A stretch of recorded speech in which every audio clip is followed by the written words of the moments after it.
Ji type of rational number और irrational number का concept पढ़ेंगे कि आया है क्या। तो टाइप ऑफ रैशनल नंबर में हमारे पास सबसे पहले इसकी टाइप है टर्मिनेटिंग डेसिमल नंबर। अब टर्मिनेटिंग डेसिमल नंबर क्या होता है कि हमारे पास जो डेसिमल है ना वो फाइनाइट होना चाहिए, मतलब कि इशारे के बाद जो नंबर हैं उनको हम गिन सकें। फाइनाइट का मतलब क्या होता है, ऐसा नंबर जिनको हम गिन सकते हैं। ठीक है, ये हमारे पास 1/4 है, 0.25, ये हमारे पास क्या है, टर्मिनेटिंग डेसिमल नंबर है। तो टर्मिनेटिंग जो डेसिमल नंबर होगा वो हमारे पास क्या होगा, रैशनल नंबर होगा। इसी तरह 8/25 है, 0.32 है। ठीक है, इसी तरह 3/8 का जो डेसिमल है वो हमारे पास क्या आता है, 0.375। ठीक है, इसी तरह एक और एग्जांपल है हमारे पास। आगे हमारे पास इसकी दूसरी टाइप जो है वो ये है कि non terminating and recurring decimal number.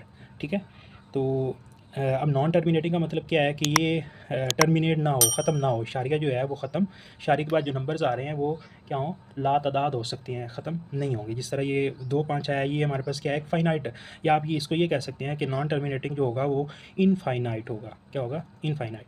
अच्छा जी, तो ये हमारे पास क्या है, 1/3 ये बराबर होगा 0.333 आगे सो ऑन, ये चलता जाएगा।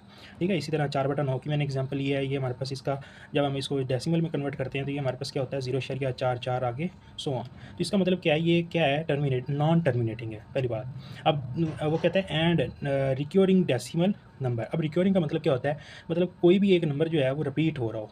अब 3 जो है वो क्या हो रहा है, रिपीट हो रहा है, या एक साइकिल, एक नंबर जो है रिपीट हो रहा हो, या एक साइकिल के बाद कोई भी एक नंबर जो है वो क्या हो, रिपीट हो रहा हो साइकिल की शक्ल में, वो हो सकता है हमारे पास रैशनल नंबर होगा। ठीक है, इसके बाद इसी की एग्जांपल है हमारे पास 1/6। अब ये हमारे पास क्या है, 0.166 आगे सो ऑन, इसी तरह चलता जाएगा। इसको हम लिख सकते हैं 0.16 के ऊपर बार। अब ये जो बार है ये शो कर रही है कि हमारे पास ये 6 जो है ये रिपीटेड नंबर है, या हम इसको दूसरे लफ्ज़ों में ये कह सकते हैं कि ये रिक्योरिंग नंबर है। ठीक है, रिक्योरिंग डेसिमल। अच्छा जी, हमारे पास है जी टाइप ऑफ इरेशनल नंबर। जिस तरह हमने रैशनल नंबर की टाइप पढ़ी है, इसी तरह हमारे पास है इरेशनल नंबर की टाइप।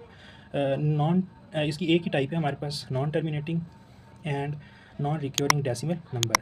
अब इसमें हमारे पास जो इरेशनल नंबर है वो हमारे पास पाई है, इसकी वैल्यू जो है वो आपके पास सामने लिखी हुई है, 3.141592 आगे सो ऑन, ये चलता जा रहा है। अब ना ही ये रिपीटेड है, ना ही ये टर्मिनेटिंग है, मतलब कि दोनों में से कोई भी नहीं है, तो इसका मतलब ये क्या है, इरेशनल नंबर है। इसी तरह ई है हमारे पास, इसकी वैल्यू क्या है, 2.71 82 81 82 84। ठीक है जी, तो अब ये देखें, ये भी हमारे पास से इन दोनों कंडीशन में नहीं आ रहा, ना ये टर्मिनेटिंग है और ना ही ये हमारे पास रिपीटेड है। तो ये हमारे पास क्या होगा, इरेशनल नंबर होगा according to this condition, non terminating and non recurring number, decimal number. ठीक है, इसी तरह √2 ये मैं आपको बता चुका हूँ कि हमारे पास जो है वो प्राइम नंबर जो भी है, कोई भी प्राइम नंबर जो है वो रूट के अंदर आ जाता है, तो हमारे पास क्या होता है, इरेशनल नंबर होता है।